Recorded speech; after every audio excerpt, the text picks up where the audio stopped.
So I wrote a new poem. No one's ever heard this before. You're the first audience to hear it. I hope it doesn't suck. You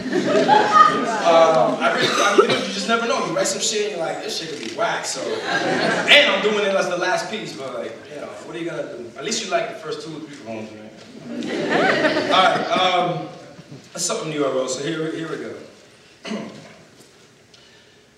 This poem is a new poem of this poem, originally written by Mukhtar Baruka. This poem is a little different because it's not exactly a poem. This poem is about how it's not a poem, because this poem is about everything else but itself. This poem is sensitive and shy and insecure and has a lot of credit card debt and wears fitted jeans and used to cheat on his girlfriend and wears too much cologne. This poem is not about me.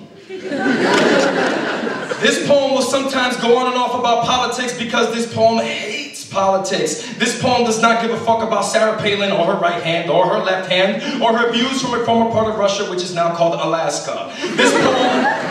This poem is hoping Michelle Obama will use her biceps and triceps to kick her ass. This poem will take sides with Conan O'Brien because this poem does not like the jaw size of Jay Leno. Footnote, this poem is not sponsored by Fox News because this poem is a lion, a connection to Zion and the Mayans and the girls who cry over Ryan Seacrest. This poem is mad random like that. This poem is not only bowling for Columbine, this poem is bowling for Haiti, for Africa, for every slum in America that needs a shiny coin to spark its revolution or the evolution of my future generation. This poem is church, bitches. This poem requires this audience to say amen. Amen.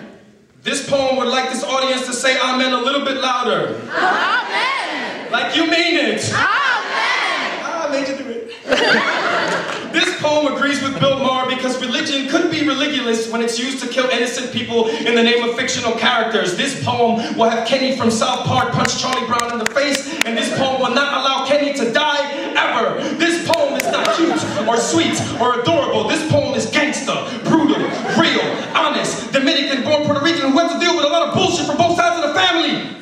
But this poem is not about me. This poem will change the way you think, the way you love, and the way you feel about Tiger Woods. This poem wants to be a legend, a Nike commercial, the Prime Minister of Hawaii. This poem wants his dreadlocks back. I swear this poem is not about me.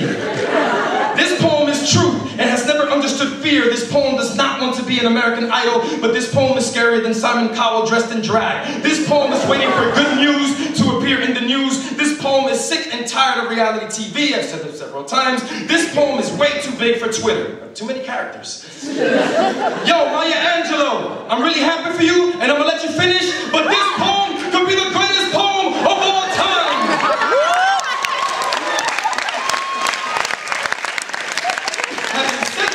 This poem is not responsible for any views expressed in this poem, except when this poem has glorified the fact that this poem is not